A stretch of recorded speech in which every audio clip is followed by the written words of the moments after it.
technique that we're going to use to construct a line of best fit for approximately linear data is called least squares regression.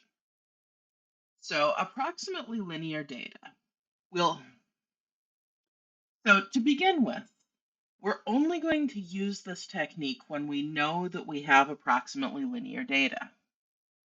And what does that look like? Well, that looks like these three pictures. Here we have some scatter plots. In this first one, X represents the weight of a car, and Y represents that car's highway miles per gallon. In the second one, X represents body fat percentage, and Y represents waist size, and everyone in this sample is male. In this third data set, X represents the number of colas a person drinks each week, Y represents their bone mineral density, and in this sample, these are all women. And certainly it's not the case that we can just connect the dots and get a line. And in fact, in this case, we can see that this graph fails the vertical line test. So in at least this case, these aren't even functions, right? Because they fail the vertical line test. But looking at these graphs, we can definitely see that we could, take a ruler and draw a line along the middle of the graph. And it definitely seems like, while these points don't lie along a single straight line, it definitely seems like they're scattered around a straight line. So our goal then is to figure out the best line to draw down the middle of these scatter plots. And what constitutes then the best line?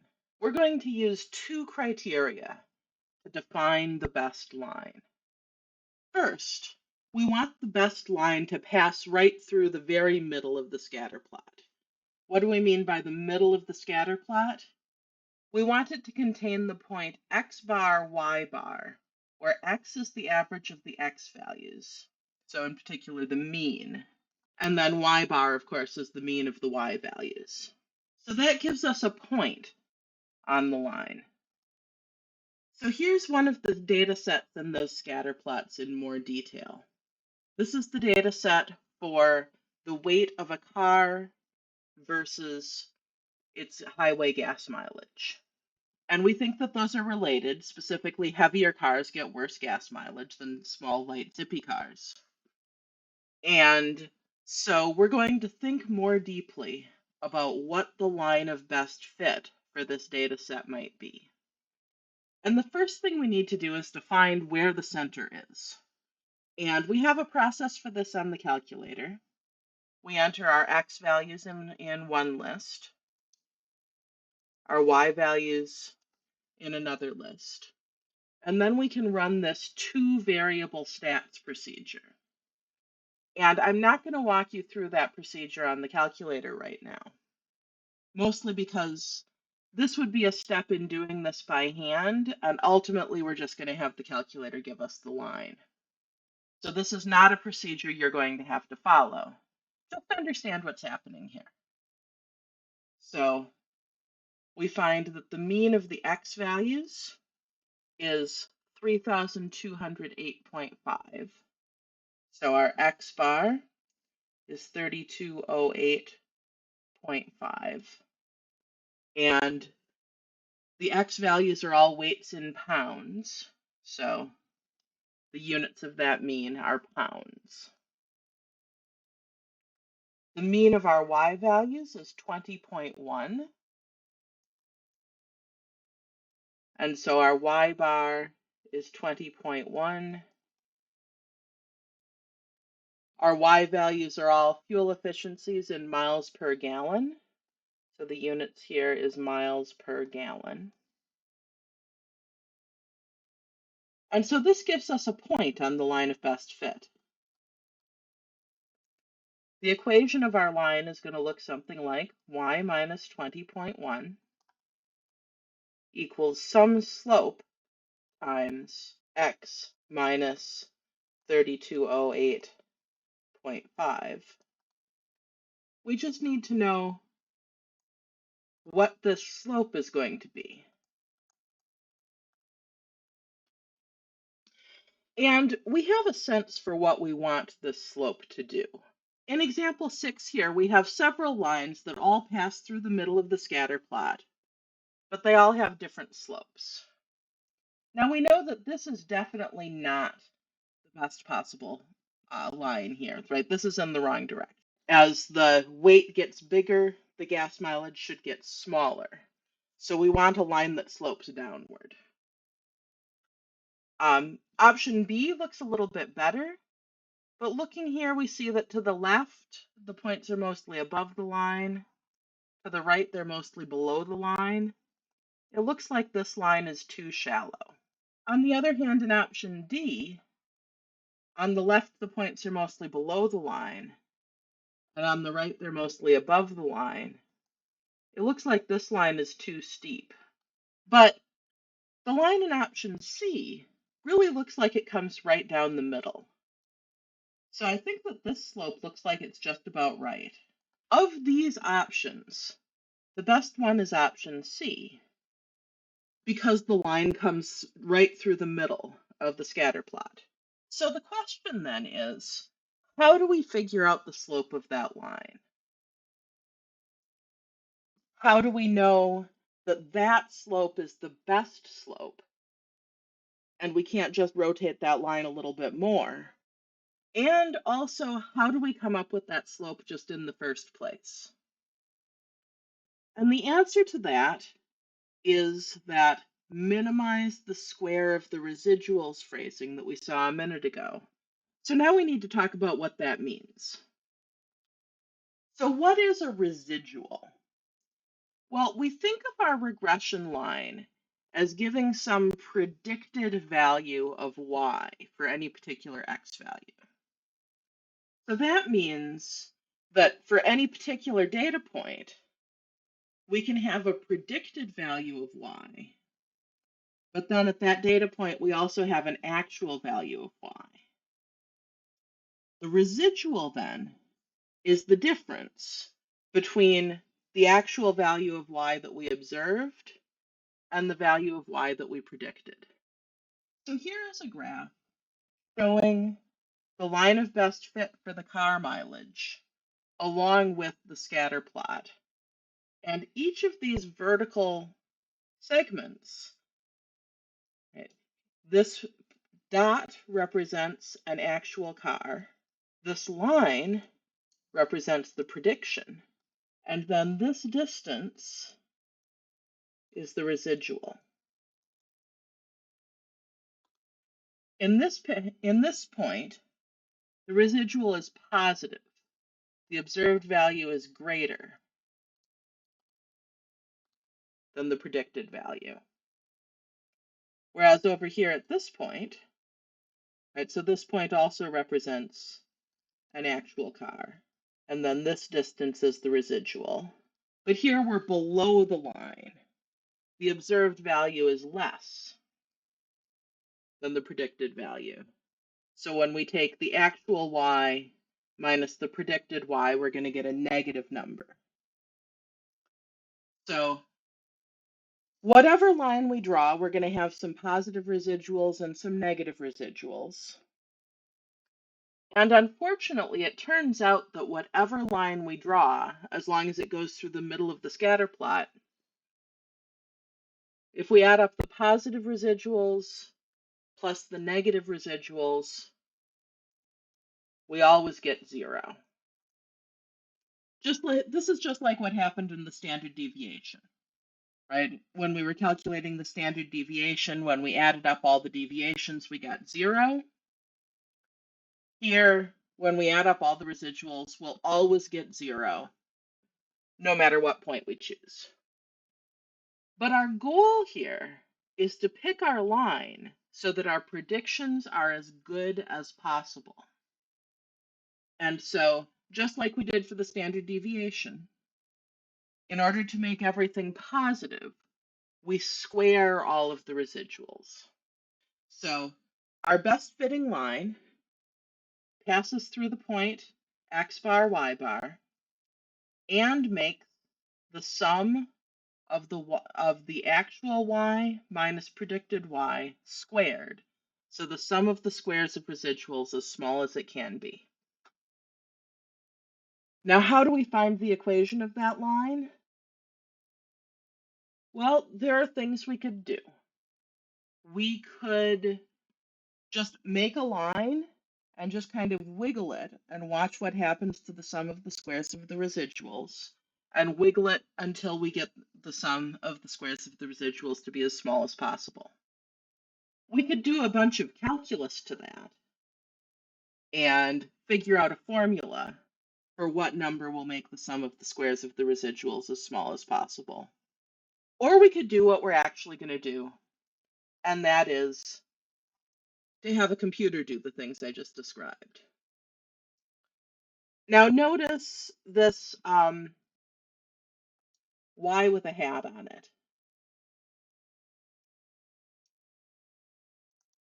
We read this as Y hat. So the symbol plus the decoration, Y hat.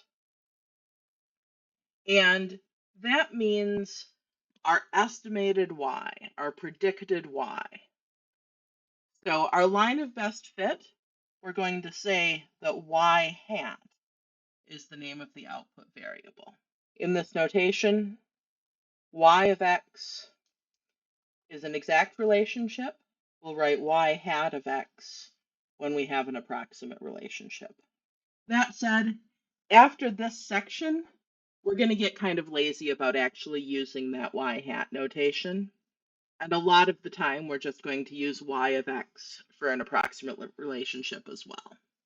Right now, we're going to be specific about it because right now, among other things, we actually want to talk about the residuals.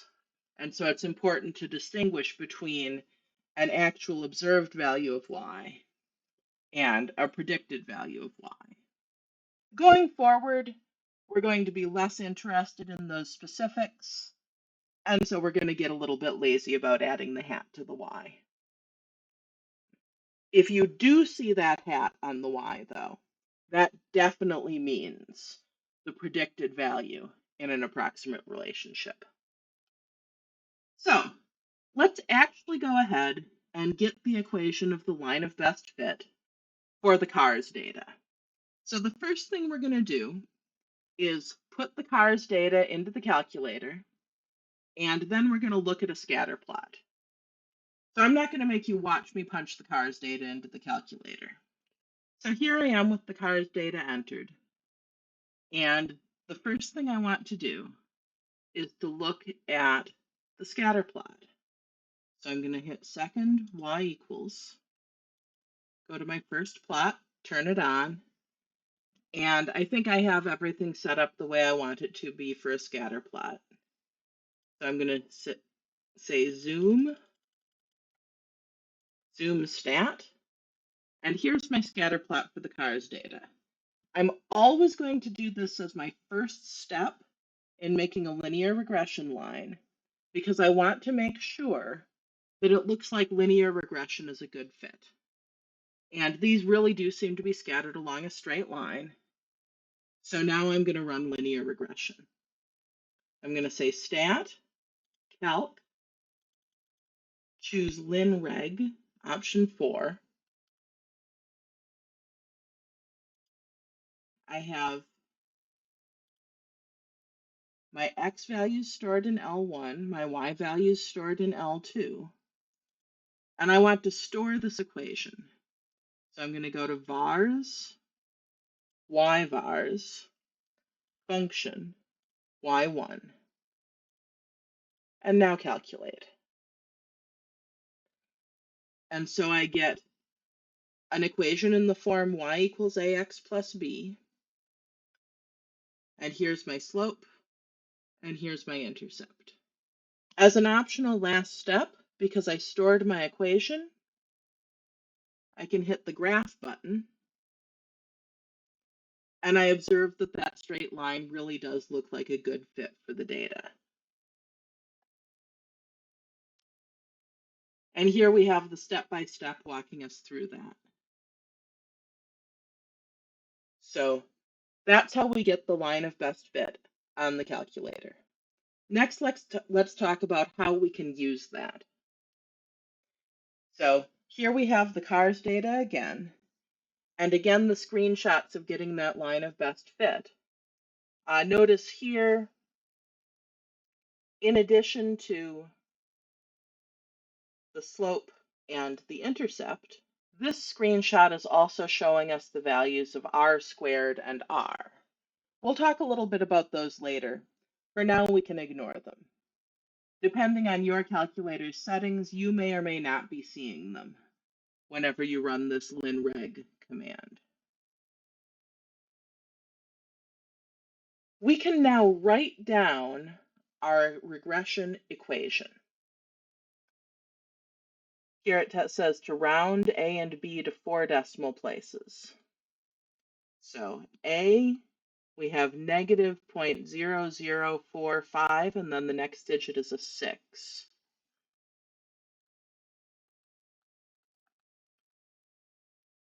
So for our slope, we'll say negative 0.0046.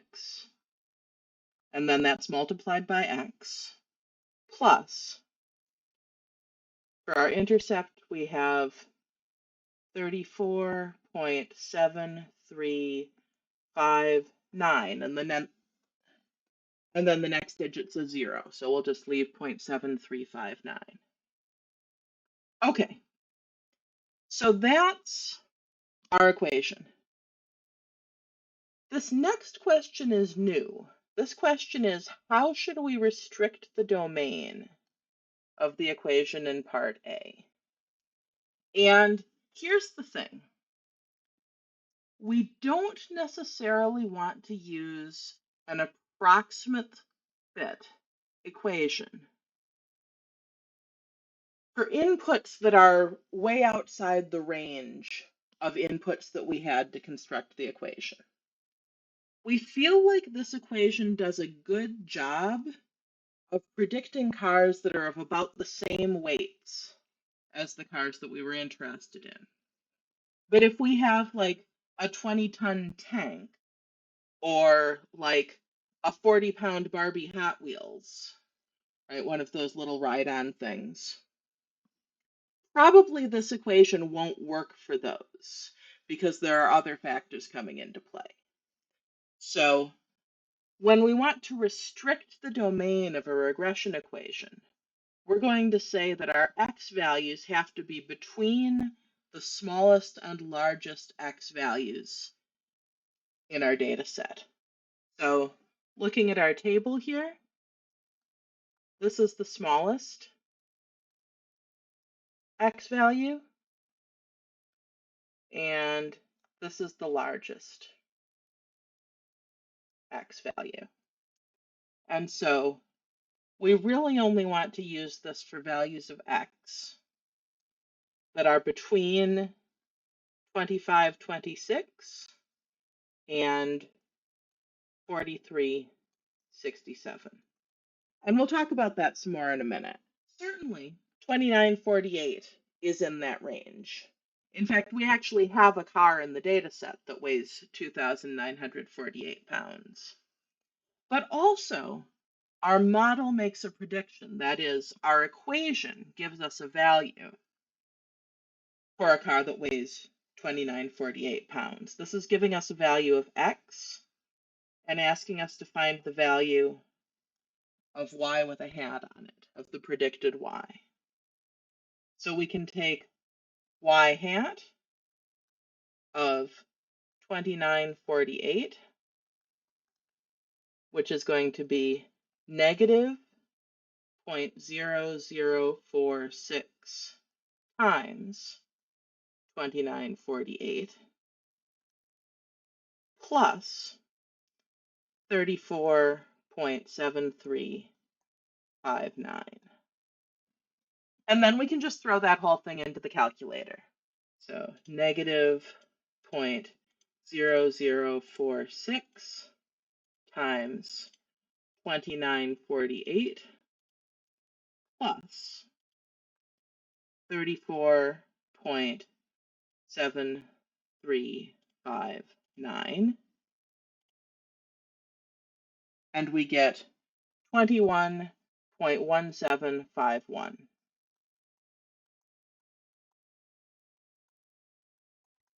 Now, if we stored our regression equation, we can also use the fact that the calculator understands function notation.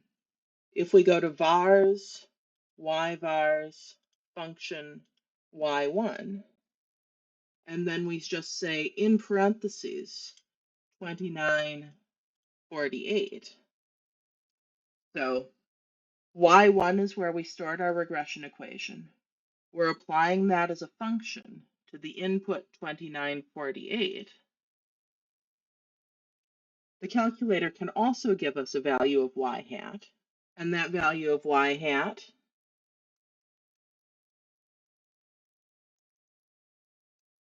that we got by just putting y1 of 2948 on the calculator is 21.2883 if we round to 4 decimal places. For this predicted value, we can really only justify one more decimal place than the y values in our data. So we might round this to 21.2.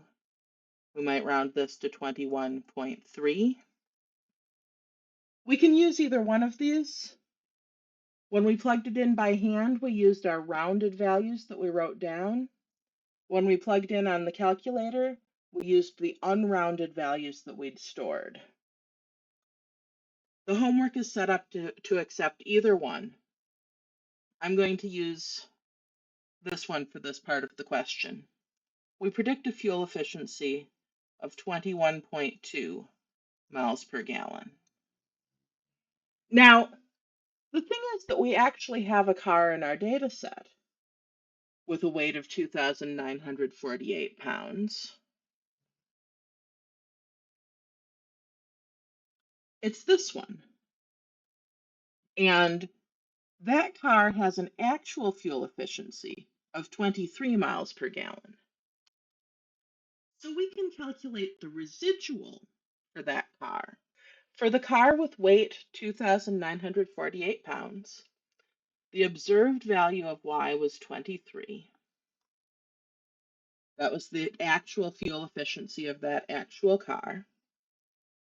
And we just predicted the fuel efficiency of 21.2 miles per gallon. So to find the residual, we take the actual value minus the predicted value, which will give us 1.8. In context, the actual fuel efficiency of this car, and we're calculating the residual for the car now, not for the weight, because it's possible to have two cars in our sample that have exactly the same weight but different fuel efficiency. So the actual fuel efficiency of this car was 1.8 miles per gallon higher than predicted. So the actual value was 1.8 miles per gallon larger than the predicted value. And that's what the residual is telling us here. The last question we're going to ask about this model is whether we should use it to predict the fuel efficiency of a car that weighs 4,500, and what about a car that weighs 8,000 pounds? So remember our domain restriction. We required that our x values be between the largest and smallest x values in our data set. So the domain restriction we placed was that x had to be between the minimum X value of 2526, and the maximum X value of 4367. So technically speaking, 4,500 is outside of that range. However, 4,500 is really close, right? This range is about 2,000 pounds wide. 4,500 is only a couple hundred pounds out of range. We might stretch this model in practice to like a 2,300 pound car or a 4,500 pound car. However, an 8,000 pound car is way too far out of range. We can't have any confidence that this model will still work for an 8,000 pound car. We know that factors other than the weight of the car affect its gas mileage, and we can't predict how much those other factors will be offset for a car that's way out of range.